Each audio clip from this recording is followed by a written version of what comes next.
Price the lord, hallelujah. അഭിഷേകമല്ല എന്ന വചന സന്ദേശത്തിലേക്ക് എല്ലാവർക്കും ഈ പ്രഭാതത്തിൽ സ്വാഗതം. ഇന്ന് ചിന്തയ്ക്ക് ആധാരമായ ദൈവവചനം യോഹന്നാൻ സുവിശേഷം 6-ാം അധ്യായത്തിന്റെ 68-ാമത്തെ വചനം. ശിമിയോൻ പത്രോസ് അവനോട്, കർത്താവേ, ഞങ്ങൾ ആരുടെ അടുക്കിലേക്ക് പോകും? നിത്യജീവന്റെ വചനം നിന്റെ പക്കലുണ്ട്. നീ ദൈവത്തിന്റെ പരിശുദ്ധനെന്ന് ഞങ്ങൾ അറിയുകയും വിശ്വസിക്കുകയും ചെയ്യുന്നുവെന്ന്. യേശുവിൻ്റെ കൂടെ 3.5 വർഷക്കാലം നടക്കാൻ ഭാഗ്യം കിട്ടിയ പത്രോസ് തൻ്റെ യാത്ര മധ്യേ കൂടെയുണ്ടായിരുന്ന കുറെ പേർ യേശു പറഞ്ഞ വചനം കേട്ട് ഇത് ഞങ്ങൾക്ക് ഇത് അംഗീകരിക്കാൻ പറ്റില്ല, ഇത് കഠിനമാണ് എന്ന് പറഞ്ഞ് പിൻവാങ്ങിപ്പോയപ്പോൾ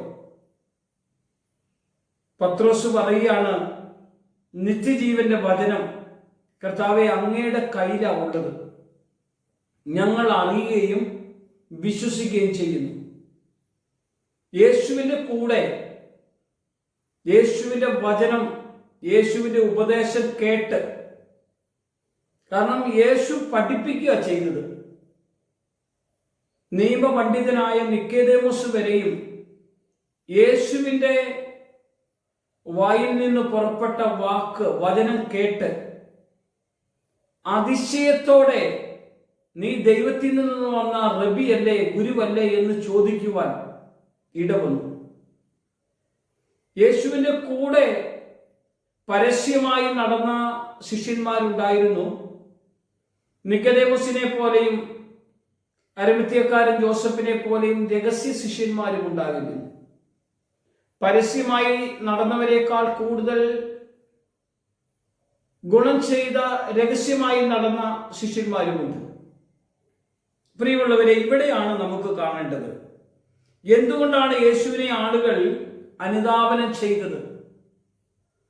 യേശുവിൻ്റെ വായിൽ നിന്ന് പുറപ്പെട്ട ജീവനുള്ള വചനം അവരുടെ ജീവിതത്തെ മാറ്റിയ ഒരു അനുഭവം അവർക്കുള്ളത് കൊണ്ട് യേശു പറയുന്ന വചനം കേൾക്കാൻ വേണ്ടി, ദൈവവചനത്തിന് വേണ്ടി കാതോർത്ത് യേശുവിൻ്റെ കൂടെ കടന്നു പോകുകയായിരുന്നു.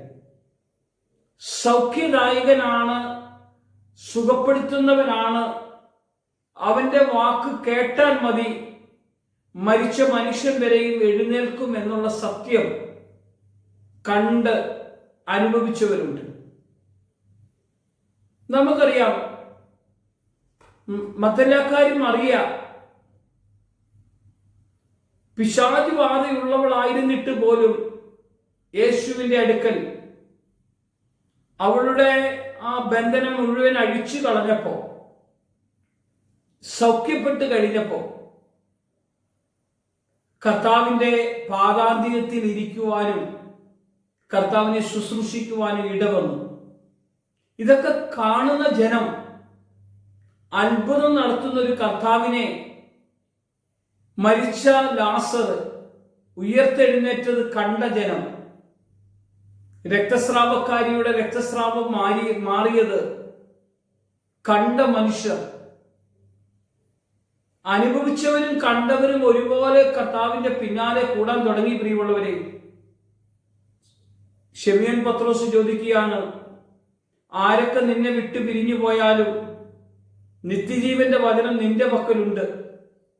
നീ ആ ദൈവത്തിന്റെ പരിശുദ്ധൻ. നീ പറഞ്ഞ വാക്കുകൾ ആത്മാവും ജീവനുമാണ് എന്ന് എടുത്തു പറയുവാനും ആ വചനത്തിന്റെ ശക്തിയെ അനുഭവിക്കുവാനും കൂടെ കൂടിയ ശിഷ്യന്മാർക്ക് കഴിഞ്ഞു. പ്രിയമുള്ളവരെ, നമ്മൾ ഈ വചനം, അന്ന് കർത്താവ് പറഞ്ഞ അതേ വചനം ഇന്ന് നമ്മൾ കേൾക്കുമ്പോൾ ആ വചനത്തിന്റെ ജീവൻ ആത്മാവിലൂടെ നമ്മുടെ ഉള്ളിലേക്ക് വെളിപ്പെടുവാൻ ദൈവം ഇടയാക്കുമ്പോൾ ഇതിന്റെ മാധുര്യം എത്ര വലുതാണെന്നറിയാമോ? ഈ കർത്താവിനെ പിൻപറ്റി, കർത്താവിൻ്റെ കൂടെ, കർത്താവിനെ ആരാധിച്ച്, കർത്താവിന് നന്ദി പറഞ്ഞ്, കർത്താവേ, നിന്റെ കയ്യിലാ നിത്യജീവന്റെ വചനം ഇരിക്കുന്നത്, നീ ആ ദൈവത്തിന്റെ പരിശുദ്ധനെന്ന് ഒരു നല്ല അറിവ് നമുക്കുണ്ടാകണം. പ്രിയമുള്ളവർ, നമ്മൾ അറിയണം നമ്മുടെ കർത്താവ് ആരാ? നമ്മളെ എന്തിനാ നിർത്തിയത്? എന്തിനാ അവൻ വിളിച്ചത്? എന്തിനാ ഈ വചനം കേൾക്കുന്നത്? എന്തിനാ ദൈവത്തെ ആരാധിക്കുന്നത്? എന്തിനാ കർത്താവിനോട് കൂടെ ജീവിക്കുന്നത്? നമ്മൾ കർത്താവിനെ ആരാധിച്ചും അവന്റെ കൂടെ ജീവിക്കുമ്പോൾ അവന്റെ മഹത്വം നമ്മൾ അനുഭവിച്ച് അവന്റെ കൃപയിൽ നിത്യതയിലേക്ക് കടന്നു പോകത്തക്ക വിധം നമ്മളെ ദൈവം ഒരുക്കും. ഈ ഭൂമിയിൽ സമാധാനമുണ്ടെങ്കിൽ അവന്റെ അടുക്കല. ഒരു നിമിഷം നമുക്ക് പ്രാർത്ഥിക്കാം. നിത്യജീവന്റെ വചനം, കർത്താവേ നിന്റെ പക്കലുണ്ട്, നീ ദൈവമാണെന്ന് ഞങ്ങൾ അറിഞ്ഞു വിശ്വസിച്ച് നിന്റെ പാത പിന്തുടരുവാനും നിന്നെ ആരാധിക്കുവാനും ഈ പ്രഭാതത്തിൽ തന്ന കൃപയ്ക്കായി നന്ദി പറയുന്നു. നീ ഞങ്ങളെ ഓരോരുത്തരെയും അനുഗ്രഹിക്കണം. കർത്താവ് മഹത്വം എടുക്കണം. യേശുവിന്റെ നാമത്തിൽ തന്നെ ആമേൻ.